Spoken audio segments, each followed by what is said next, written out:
Hello everyone, welcome to Sri Bala Vantalu. ఈరోజు ఈ వీడియోలో కుటుంబాన్నంతటిని ఆరోగ్యంగా ఉంచగలిగే మిల్లెట్స్తో 5 రకాల హెల్దీ జావా రెసిపీస్ని ఈరోజు మనము ప్రిపేర్ చేసుకుందామండి. ఈ జావలు చిన్న పిల్లల దగ్గర నుంచి పెద్దవారి వరకు సీజన్తో పని లేకుండా ప్రతిరోజు కూడా మార్నింగ్ బ్రేక్ఫాస్ట్ టైంలో కానీ ఈవినింగ్ టైంలో కూడా ఈ హెల్దీ జావా రెసిపీస్ని తీసుకోవచ్చు. మరి ఇప్పుడైతే ప్రాసెస్లోకి వెళ్ళిపోదాం. 5 రకాల హెల్దీ జావా రెసిపీస్ని ఎలా ప్రిపేర్ చేసుకోవాలి అన్నది ప్రాసెస్లో చూసేద్దాం. మన ఫస్ట్ జావా రెసిపీని ఇప్పుడు చూసేద్దాం. జొన్న జావ అన్నమాట. హెల్త్కు చాలా మంచిదండి. జొన్న జావకి బయట కొనే జొన్న పిండి అయినా తీసుకోవచ్చు, లేదంటే మన ఇంట్లో ఇలా జొన్నలు ఉన్నాయంటే ఒకసారి శుభ్రంగా కడిగేసి ఎండలో బాగా ఎండిన తర్వాత మిక్సీ జార్లో వేసేసుకొని మెత్తగా మిక్సీ పట్టేసుకోవచ్చు. ఎక్కువ క్వాంటిటీ అయితే బయట మిల్లు పట్టించుకోవచ్చు. ఈరోజు జావకి తెల్ల జొన్నలతో నేను జావను ప్రిపేర్ చేస్తున్నానండి. జావకి పచ్చ జొన్నలు కానీ తెల్ల జొన్నలు కానీ ఏవైనా తీసుకోవచ్చు. చిన్న మిక్సీ జార్ పెట్టేసుకొని జొన్నలు వేసేసుకొని మెత్తగా మిక్సీ పట్టేసుకుందాం. చూడండి, చాలా ఈజీగా మనం ఇంట్లోనే మిక్సీ పట్టేసుకోవచ్చు. ఒక మిక్సింగ్ బౌల్ పెట్టేసుకొని 3 టేబుల్ స్పూన్ల జొన్న పిండి వేస్తున్నాను. ఒక పావు కప్పు వాటర్ను వేసేసుకొని ఉండలు లేకుండా బాగా కలిపేసుకోవాలి. మూత పెట్టేసి రాత్రంతా రెస్ట్ ఇచ్చేద్దాం. నెక్స్ట్ డే మార్నింగ్ మూత తీసి చూసామంటే చూడండి, పిండి చాలా బాగా నానింది. ఇలా నానబెట్టుకోవడం వల్ల మంచి పోషక విలువలు అందుతాయండి మన బాడీకి. ఈ మొత్తాన్ని ఇప్పుడు బాగా కలిపేసుకోవాలి. స్టవ్ ఆన్ చేసుకుని ఒక గిన్నె పెట్టేసుకొని ఒక 2 కప్పుల వాటర్ వేస్తున్నాను. 3 టేబుల్ స్పూన్ల జొన్న పిండికి 2 కప్పుల వాటర్ వేస్తున్నాను. పిండి నానబెట్టుకోవడానికి ఒక పావు కప్పు వాటర్ వేసాను. వాటర్ బాగా బాయిల్ అయిన తర్వాత ఒక 1/2 టేబుల్ స్పూన్ జీలకర్ర, టేస్ట్కి సరిపడా సాల్ట్ను కూడా యాడ్ చేసుకుందాం. ఒక 1/2 టేబుల్ స్పూన్ ఫ్రెష్ అల్లం పేస్ట్ వేస్తున్నానండి. మీరు అల్లము చిన్న ముక్కలుగా కట్ చేసి కూడా వేసేసుకోవచ్చు. ఇప్పుడు ఒక 2 టేబుల్ స్పూన్లు తురిమేసిన క్యారెట్ను కూడా వేసేసుకొని కలిపేసుకుందాం. నానబెట్టుకున్న జొన్న వాటర్ని కూడా వేసే ముందరగా ఒకసారి బాగా కలిపేసి వేసేసుకొని వెంటనే కలుపుకోవాలండి, లేదంటే ఉండలు వచ్చేస్తాయి.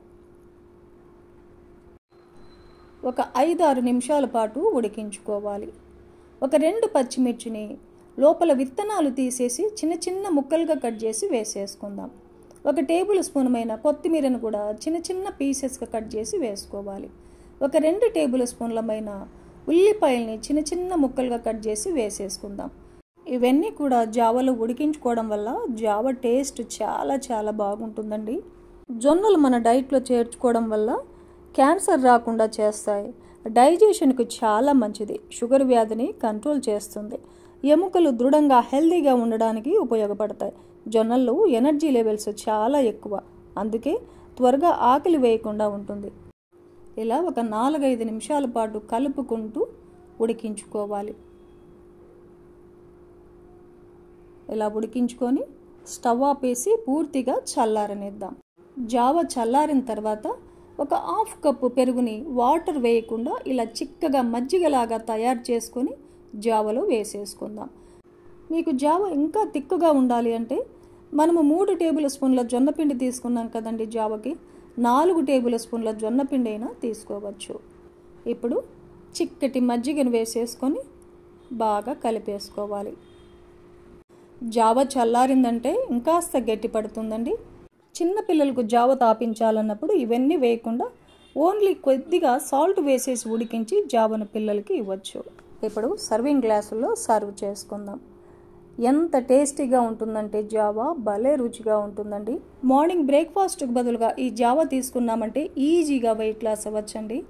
డయాబెటిక్ వారికి అయితే బెస్ట్ రెసిపీ అని చెప్పవచ్చు. చూడండి, జావను సాయంత్రం చూపిస్తున్నాను నేను. జావ చిక్కగా తయారైంది చూడండి. జావని సాయంత్రం పూట కూడా తీసుకోవచ్చు. మన 2వ రకం జావా రెసిపీని చూసేద్దాం. రాగి జావండి. రాగి అంబలి అని కూడా అంటారు కదండి. ఈ రాగి జావని మన పూర్వీకులు ఎలా తయారు చేసేవారో అదే ప్రాసెస్లో ఈరోజు రాగి అంబలిని ప్రిపేర్ చేసుకుందాం. టేస్ట్ అయితే చాలా బాగుంటుందండి. చిన్న పిల్లల దగ్గర నుంచి పెద్దవారి వరకు ప్రతి ఒక్కరు కూడా ప్రతిరోజు తీసుకోవలసిన హెల్దీ రెసిపీ అన్నమాట. ఇప్పుడైతే మనము ప్రాసెస్ని చూసేద్దాం. నేను ఇక్కడ బయట కొనే రాగి పిండి కాకుండా ఇంట్లోనే రాగి పిండిని తయారు చేస్తానండి. రాగుళ్ళు తెచ్చుకొని ఒక 2-3 సార్లు నీట్గా కడిగేసుకొని బాగా ఎండబెట్టి స్టోర్ చేసుకున్నామంటే ఎన్ని నెలలైనా కూడా రాగులు ఫ్రెష్గా ఉంటాయండి. మనకు ఎప్పుడు కావాలంటే అప్పుడు రాగి సంగటికి కానీ ఇలా జావలకు కానీ దోశలకు కానీ ఎలాంటి రెసిపీస్ అయినా ఎప్పుడు కావాలంటే అప్పుడు ప్రిపేర్ చేసుకోవచ్చు. ఈరోజు మనం చేసుకోబోయే రాగి జావకు కూడా ఫ్రెష్గా రాగి పిండిని ప్రిపేర్ చేసుకుందాం. చిన్న మిక్సీ జార్లో మిక్సీ పట్టుకున్నామంటే రాగి పిండి మెత్తగా వస్తుందండి. 1 కప్పు రాగులు వేసేసుకొని ఇలా రాగి పిండిని పట్టుకున్నాను. ఇంకా మీకు మెత్తగా కావాలంటే జల్లెడ బట్టి కూడా తీసుకోవచ్చు. ఇందులో నుంచి ఒక 3 టేబుల్ స్పూన్ల రాగి పిండి వేస్తున్నాను ఒక మిక్సింగ్ బౌల్లో. ఒక 1/2 కప్పు వాటర్ వేసేసుకొని ఉండలు లేకుండా బాగా కలిపేసుకోవాలి. ఇలా పిండి ముద్దలు లేకుండా బాగా కలిపేసుకొని మూత పెట్టేసి రాత్రంతా రెస్ట్ ఇవ్వాలి. నెక్స్ట్ డే మార్నింగ్ మూత తీసి చూసామంటే చూడండి రాగి పిండి చాలా బాగా నానిపోయింది కదా. పైన ఉన్న ఈ నురగనంతా తీసేయాలి. ఇలా నానబెట్టడం వల్ల మంచి పోషక విలువలు అందుతాయి. హెల్త్కు చాలా మంచిది, డైజెషన్ కూడా చాలా మంచిది. ఒకసారి కలిపేసుకొని ఇప్పుడు స్టవ్ ఆన్ చేసుకొని ఒక గిన్నె పెట్టేసుకొని 2 కప్పుల వాటర్ వేస్తున్నాను. రాగి పిండి నానబెట్టుకోవడానికి 1/2 కప్పు వాటర్ వేసాము. ఇప్పుడు 2 కప్పుల వాటర్ వేసుకొని వాటర్ బాగా బాయిల్ అయిన తర్వాత నానబెట్టుకున్న రాగి పిండిని వేసే ముందరగా ఇంకొకసారి కలిపేసి వేసుకోవాలి. వేసిన వెంటనే కలుపుకుంటూ ఉడికించుకోవాలి. పూర్తిగా ఉడకడానికి కనీసం 10 నిమిషాలు టైం పడుతుందండి. లో ఫ్లేమ్లోనే ఉడికించుకోవాలి. రాగి జావని సీజన్తో పని లేకుండా ప్రతిరోజు కూడా తీసుకోవాలండి. బాడీకి ఎన్నో రకాల పోషక విలువల్ని అందిస్తుంది. రాగుల్లో కాల్షియం, వై vitamin, iron, selenium, potassium, folic acid వంటి పోషక విలువలు ఉంటాయి. ఇవి గుండె ఆరోగ్యంగా ఉండేలా చేస్తుంది. క్యాన్సర్ వంటి జబ్బులను రాకుండా కాపాడుతుంది. ఎముకలు, దంతాలని దృఢంగా ఉండేలా చేస్తుంది. స్థూలకాయం రాకుండా కాపాడుతుంది. జీర్ణక్రియను మెరుగుపరుస్తుంది. బ్యాడ్ కొలెస్ట్రాల్ని తీసివేస్తుంది. రక్తహీనతను కూడా తగ్గిస్తుంది. బీపీని కంట్రోల్ చేస్తుంది. డయాబెటిక్ వారికి మంచి ఆహారంగా పనిచేస్తుంది. శరీర వేడిని కూడా తగ్గిస్తుందండి. సమ్మర్లో తప్పకుండా తీసుకోవాలి. ఈ జావని వయసుతో సంబంధం లేకుండా చిన్న పిల్లల దగ్గర నుంచి పెద్దవారి వరకు ప్రతి ఒక్కరు కూడా తీసుకోవాలన్నమాట. ఇలా జావనంతా బాగా కుక్ చేసుకొని స్టవ్ ఆపేసి పూర్తిగా చల్లారనివ్వాలి. రాగి జావ పూర్తిగా చల్లారింది. ఇప్పుడు ఫ్రెష్ పెరుగుని ఒక 3 గెరిటెల పెరుగుని వేస్తున్నాను. మీరు మజ్జిగనైనా చిక్కగా మజ్జిగను తయారు చేసి కూడా వేసేసుకోవచ్చు. ఒక 2 పచ్చిమిర్చిని లోపల విత్తనాలు తీసేసి చిన్న చిన్న ముక్కలుగా కట్ చేసి వేసేసుకోవాలి. కొంచెం కారంగా జావ చాలా బాగుంటుంది పచ్చిమిర్చి వేసుకోవడం వల్ల. చిన్న చిన్న పీసెస్గా కట్ చేసిన 2 టేబుల్ స్పూన్లమైన కొత్తిమీరను కూడా వేసేసుకుందాం. కొత్తిమీర ఫ్లేవర్ కూడా రాగి జావలో చాలా బాగుంటుంది. ఒక 2 టేబుల్ స్పూన్లమైన చిన్న చిన్న ముక్కలుగా కట్ చేసిన ఉల్లిపాయలను కూడా వేసుకుందామంటే మంచి టేస్ట్ వస్తుందన్నమాట జావ. టేస్ట్కి సరిపడా సాల్ట్ కూడా వేసేసుకుందాం. ఇలా విస్కర్తో కానీ గరిటతో కానీ కలుపుకోవచ్చు. మొత్తం కలిసేలాగా పెరుగంతా పలుకులు లేకుండా బాగా కలిసేలాగా కలిపేసుకోవాలి. ఎంత టేస్టీగా ఉంటుందంటే చాలా చాలా బాగుంటుందండి. ఇలా ఏదైనా మట్టి పాత్రల్లో వేసుకున్నామంటే న్యాచురల్ కూలింగ్లో తాగొచ్చు. గార్నిష్గా ఉల్లిపాయ ముక్కల్ని, కొత్తిమీరను కూడా వేస్తున్నాను. మీరు ఇంకా జావని స్పైసీగా తాగాలంటే పచ్చిమిర్చిని కూడా ఇంకొంచెం పచ్చిమిర్చి ముక్కల్ని కూడా వేసేసుకోవచ్చు. చూశారు కదండి, రాగి జావను చేసుకోవడం చాలా సులభం, కానీ ఎన్నో రకాల పోషక విలువలు ఉంటాయి. మన పూర్వీకుల్లాంటి బలం మనకు కూడా కావాలి అంటే ప్రతిరోజు కూడా మనం రాగి జావని తప్పనిసరిగా డైట్లో చేర్చుకోవాలి. ఈ ప్రాసెస్లో రాగి జావను మీరు కూడా ప్రిపేర్ చేసి ఫ్యామిలీతో ఎంజాయ్ చేయండి. మన 3వ రకం జావా రెసిపీని ఇప్పుడు చూసేద్దాం. సజ్జపిండితో స్పైసీ జావను ప్రిపేర్ చేసుకుందాం. ఈ జావా చిన్నపిల్లల దగ్గర నుంచి పెద్దవారి వరకు ప్రతి ఒక్కరు కూడా తీసుకోవచ్చు. ఇప్పుడైతే మనము ప్రాసెస్ని చూసేద్దాం. ఒక బౌల్ పెట్టేసుకొని 1.5 టేబుల్ స్పూన్ సజ్జపిండి వేస్తున్నానండి. సజ్జపిండి మనకు సూపర్ మార్కెట్లో అవైలబుల్గా ఉంటుంది. లేదంటే సజ్జలు తెచ్చుకొని శుభ్రంగా కడిగేసుకొని ఎండలో ఎండబెట్టేసుకొని మిక్సీ జార్లో కూడా మెత్తగా పౌడర్ లాగా తయారు చేసుకొని కూడా జావల్ని ప్రిపేర్ చేసుకోవచ్చు.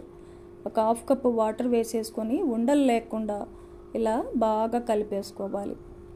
1.5 టేబుల్ స్పూన్లు సజ్జపిండి తీసుకున్నాం కదండి. కలుపుకోవడానికి ఒక హాఫ్ కప్పు వాటర్ వేసాం. ఇప్పుడు స్టవ్ ఆన్ చేసుకొని ఒక గిన్నె పెట్టేసి 1 గ్లాసు వాటర్ వేస్తున్నాను. ఈ క్వాంటిటీ సరిగ్గా సరిపోతుందండి జావకి. వాటర్ బాయిల్ అయిన తర్వాత వాటర్లో కలిపి పెట్టుకున్న సజ్జపిండిని వేసేసి స్టవ్ని లో ఫ్లేమ్లో పెట్టేసుకొని కలుపుకుంటూ కుక్ చేసుకోవాలి. మీడియం ఫ్లేమ్లో పెట్టకుండా లో ఫ్లేమ్లోనే పెట్టేసుకొని సజ్జ జావని ప్రిపేర్ చేసుకుందాం. టేస్ట్కి సరిపడా సాల్ట్ వేసేసుకొని ఒక పావు టేబుల్ స్పూన్ జీలకర్రను కూడా వేసేసుకొని కలుపుకుంటూ కుక్ చేసుకోవాలి. సజ్జ జావ తీసుకోవడం వల్ల రోగనిరోధక శక్తి పెరుగుతుంది, శరీరాన్ని చల్లబరుస్తుంది, కండరాలకు ఎక్కువ శక్తినిస్తాయి, ఒత్తిడిని కూడా తగ్గిస్తుంది, రక్తహీనత ఊబకాయాన్ని కూడా తగ్గిస్తుంది. ఇలా ఎన్నో పోషక విలువలున్న ఈ సజ్జ జావని తప్పకుండా మనము ప్రతిరోజు తీసుకోవడం వల్ల హెల్త్కు చాలా మంచిదండి. జావని ఇలా కొద్దిసేపు ఉడికించుకున్న తర్వాత చిన్న చిన్న పీసెస్గా కట్ చేసిన ఉల్లిపాయ ముక్కల్ని ఒక 2 టేబుల్ స్పూన్లు వేసేసుకోవాలి. ఒక 2 టేబుల్ స్పూన్లమైన కొత్తిమీరని కూడా చిన్న చిన్న పీసెస్గా కట్ చేసి వేసేసుకుందాం. ఒక 2 టేబుల్ స్పూన్లమైన క్యారెట్ను కూడా తురిమేసి వేసేసుకోవాలి. హాఫ్ టేబుల్ స్పూన్ మిరియాల పౌడర్ని వేసుకుందాం. ఇక పచ్చిమిర్చి ఏమీ అవసరం లేదండి, ఈ కారమే సరిపోతుంది, మిరియాల ఘాటే సరిపోతుంది. 5 నిమిషాల పాటు ఇలా కలుపుకుంటూ సజ్జ జావని ఉడికించుకోవాలి. ఇప్పుడు మనకు కమ్మనైన సజ్జ జావ రెడీ అయిపోయింది. స్టవ్ ఆపేద్దాం.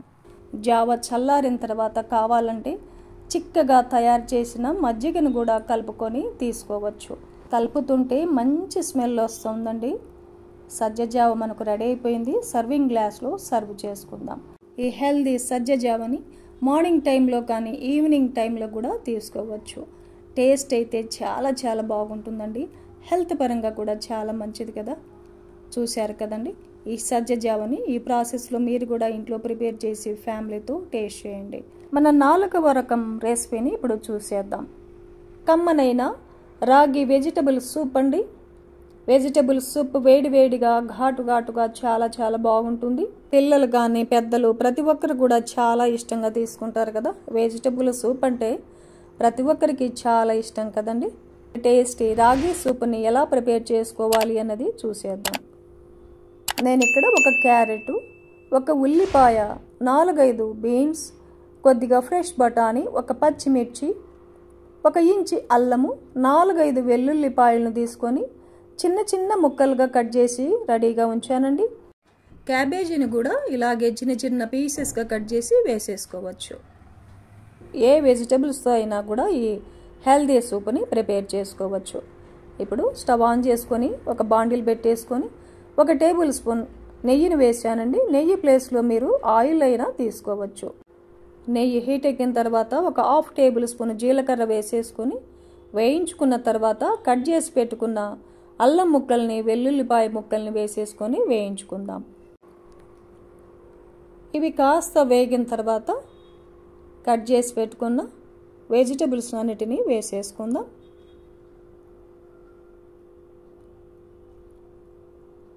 స్టవ్ని మీడియం ఫ్లేమ్లో పెట్టేసుకొని ఒక 2-3 నిమిషాల పాటు వెజిటబుల్స్ అన్నిటినీ వేయించుకోవాలి. ఇలా వేయించుకోవడం వల్ల వెజిటబుల్స్ అన్నీ చాలా త్వరగా సాఫ్ట్ అయిపోతాయి, చాలా త్వరగా ఉడికిపోతాయి అన్నమాట. 2-3 నిమిషాల పాటు వేయించుకున్న తర్వాత వాటర్ని యాడ్ చేసుకుందాం. 3 కప్పుల వాటర్ వేస్తున్నానండి.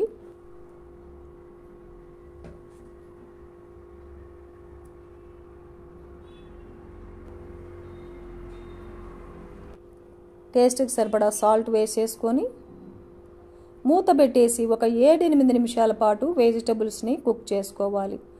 వెజిటబుల్స్ కుక్ అయ్యే లోపల మనం రాగి పిండిని కూడా కలిపేసుకుందాం.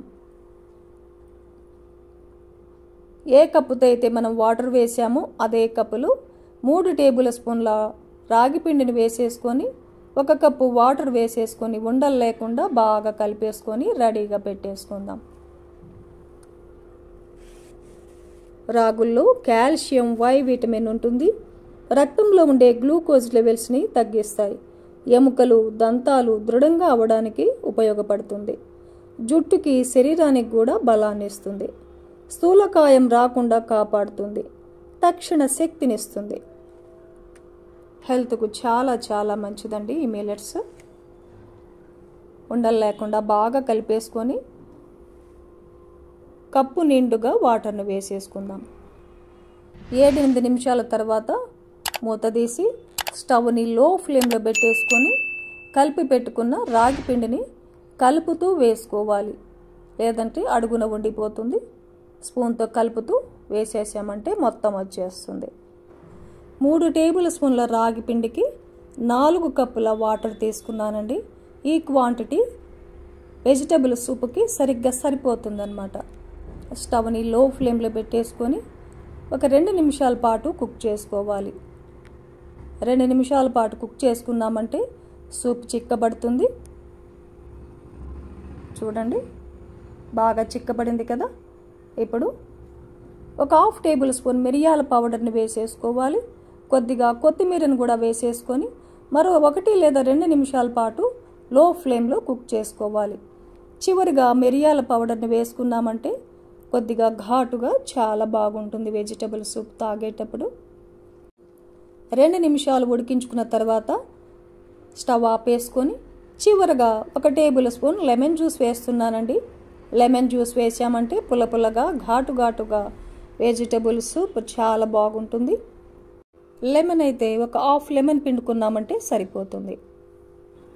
వేడివేడిగా వెజిటబుల్ రాగి సూప్ మనకు రెడీ అయిపోయిందండి. ఒక సర్వింగ్ బౌల్లో తీసుకుందాం. చాలా చాలా బాగుంటుంది. ప్రతిరోజు కూడా తీసుకున్నామంటే హెల్త్కు చాలా మంచిదండి. ఈ ప్రాసెస్లో మీరు కూడా వెజిటబుల్ సూప్ను తయారు చేయండి, ఫ్యామిలీకి అందివ్వండి. మన 5వ రకం హెల్దీ జావా రెసిపీని ఇప్పుడు చూసేద్దాం. క్వినోవా మిల్లెట్తో జావాను ప్రిపేర్ చేసుకుందామండి. డయాబెటిక్ వారికి కానీ, వెయిట్ లాస్ కావాలనుకునే వారికి కానీ ఎవరైనా ఈ జావని ప్రతిరోజు సీజన్తో అవసరం లేకుండా ప్రతిరోజు కూడా తీసుకోవచ్చు. పిల్లలకు కూడా ఇప్పటి నుంచి మనం అలవాటు చేసామంటే పిల్లలు కూడా హెల్తీగా తయారవుతారు కదండి. మరి పిల్లలు కూడా ఇష్టంగా తాగేలాగా ఈరోజు క్వినోవా జావని ఎలా ప్రిపేర్ చేసుకోవాలి అన్నది ప్రాసెస్లో చూసేద్దాం. నేను ఇక్కడ క్వినోవా మిల్లెట్ని తీసుకుంటున్నాను. 1 కప్పు పెట్టేసుకొని 3 టేబుల్ స్పూన్ల క్వినోవా మిల్లెట్స్ను వేసేసుకుందాం. ఒక 2 సార్లు శుభ్రంగా కడిగేసుకొని డ్రింకింగ్ వాటర్ వేసేసి రాత్రంతా నానబెట్టేసుకోవాలి. మిల్లెట్స్ని ఇలా నానబెట్టి జావను ప్రిపేర్ చేసుకోవడం వల్ల మంచి పోషక విలువలు అందుతాయి. నెక్స్ట్ డే మార్నింగ్ మూత తీసి చూసామంటే చూడండి, మిల్లెట్ బాగా నానిపోయాయి కదా. ఇప్పుడు ఇందులో ఉన్న వాటర్ని సపరేట్గా వంపేసుకొని చట్నీ కొట్టుకుంటే చిన్న మిక్సీ జార్లో వేసేసుకొని మిల్లెట్స్ని మిక్సీ పట్టేసుకుందాం. ఇంకొకసారి ఇంకొంచెం వాటర్ వేసేసి మెత్తగా పేస్ట్ లాగా మిక్సీ పట్టేసుకోవాలి. చూడండి, ఇలా మెత్తగా మిక్సీ పట్టేసుకొని జావా ప్రిపేర్ చేసామంటే జావా స్మూత్గా తయారవుతుంది. పిల్లలు తాగడానికి కూడా ఇష్టపడతారు. ఇప్పుడు స్టవ్ ఆన్ చేసుకొని ఒక గిన్నె పెట్టేసుకొని ఒక 2 కప్పుల వాటర్ వేస్తున్నానండి. వాటర్ బాయిల్ అయిన తర్వాత మిక్సీ పట్టుకున్న మిల్లెట్ పేస్ట్నంతా వేసేసుకుందాం. వేసే ముందు ఒక్కసారి అలా కలిపేసి వేసేసుకొని వెంటనే గరిటెతో కలుపుకోవాలి. మిక్సీ జార్లో ఇంకొంచెం వాటర్ని యాడ్ చేసుకొని వేసేసుకుందాం. టేస్ట్కి సరిపడా సాల్ట్ను కూడా వేసేసుకొని ఒక 2-3 నిమిషాల పాటు మీడియం ఫ్లేమ్లో కలుపుకుంటూ ఉడికించుకుందాం. క్వినోవా మిల్లెట్ని మన డైట్లో చేర్చుకోవడం వల్ల హెల్త్కు చాలా మంచిదండి. క్వినోవా మిల్లెట్లో potassium, phosphorus, selenium, folic acid, choline వంటి పోషక విలువలు చాలా ఉంటాయి. ఇవి షుగర్ లెవెల్స్ని కంట్రోల్ చేస్తాయి. బరువు తగ్గడానికి కూడా బాగా హెల్ప్ అవుతుంది. చెడు కొలెస్ట్రాల్ని కూడా దరిచేరనీయకుండా మనల్ని కాపాడుతుంది. ఇలా చెప్పుకుపోతే క్వినోవా మిల్లెట్లో ఎన్నో రకాల పోషక విలువలు ఉంటాయండి. తప్పకుండా మనం డైట్లో చేర్చుకోవాలి. ఇలా కలుపుకుంటూ మీడియం ఫ్లేమ్లో 2-3 నిమిషాల పాటు జావను ఉడికించుకోవాలి. జావ మనకు బాగా ఉడికిపోయింది. ఇప్పుడు స్టవ్ ఆఫ్ వేసి కొద్దిగా చల్లారనిద్దాం. జావని ఇలాగే కూడా తాగొచ్చండి, లేదంటే కొంచెం పోపును పెట్టేసుకుని కూడా తాగొచ్చు. జావ ఇంకా పల్చగా కావాలంటే జావ ఉడికించుకునేటప్పుడు ఇంకొక హాఫ్ కప్పు వాటర్ని ఎక్కువ వేసేసుకోవచ్చు. ఇప్పుడు జావకు పోపును పెట్టేసుకుందాం. స్టవ్ ఆన్ చేసుకుని ఒక చిన్న ప్యాన్ పెట్టేసుకుని 1 టేబుల్ స్పూన్ ఆయిల్ వేస్తున్నానండి. మీరు జావ పిల్లలకి ఇచ్చేటట్లయితే ఆయిల్కి బదులుగా నెయ్యిని వేసేసుకోవచ్చు. నెయ్యితో పోపును పెట్టామంటే టేస్ట్ మరింత బాగుంటుంది. ఆయిల్ హీట్ ఎక్కిన తర్వాత ఒక 1/2 టేబుల్ స్పూన్ జీలకర్ర, 1/2 టేబుల్ స్పూన్ ఆవాలు, కొద్దిగా ఫ్రెష్ కరివేపాకును వేసేసుకొని ఈ పోపు అంతా బాగా వేగిన తర్వాత జావలో వేసేసుకొని కలిపేసుకుందాం. కొద్దిగా కొత్తిమీరను కూడా చిన్న చిన్న పీసెస్గా కట్ చేసి వేసేసుకొని కలిపేసుకున్నామంటే హెల్దీ అయిన క్వినోవా జావా మనకు రెడీ అయిపోతుంది. జావా గుమగుమలాడుతోందండి, చూస్తుంటే తాగాలనిపిస్తుంది కదా. వెంటనే హెల్దీ అయిన జావా మనకు రెడీ అయిపోయింది. సర్వింగ్ గ్లాసుల్లో సర్వ్ చేసుకుందాం. జావ చల్లారిన తర్వాత కావాలంటే చిక్కటి మజ్జిగను కలుపుకొని కూడా జావని తాగొచ్చు. జావని ఇలా ప్రిపేర్ చేసి ఇచ్చామంటే పిల్లలు వద్దనకుండా ఇష్టంగా తాగేస్తారండి. చేయడం కూడా చాలా ఈజీ కదండి. ఈరోజు మనము కుటుంబాన్ని అంతటిని ఆరోగ్యంగా ఉంచగలిగే 5 రకాల జావా రెసిపీస్ని చూసాం కదండి. ఈ 5 రకాల జావా రెసిపీస్ కూడా చిన్న పిల్లల దగ్గర నుంచి పెద్దవారి వరకు సీజన్తో పని లేకుండా ప్రతిరోజు కూడా తీసుకోవాలి. ఎందుకంటే హెల్త్ పరంగా చాలా చాలా మంచిదండి. డయాబెటిక్ వారికి అయితే ది బెస్ట్ జావా రెసిపీస్ అని చెప్పవచ్చు. ఈ ప్రాసెస్లో హెల్దీ జావా రెసిపీస్ని మీరు కూడా ప్రిపేర్ చేసి ఫ్యామిలీతో టేస్ట్ చేయండి. ఫ్యామిలీని హెల్దీగా ఉంచండి. ఈ వీడియో నచ్చితే లైక్ చేయండి, షేర్ చేయండి, సబ్స్క్రైబ్ చేయండి. థ్యాంక్ యూ అండి. Thanks for watching.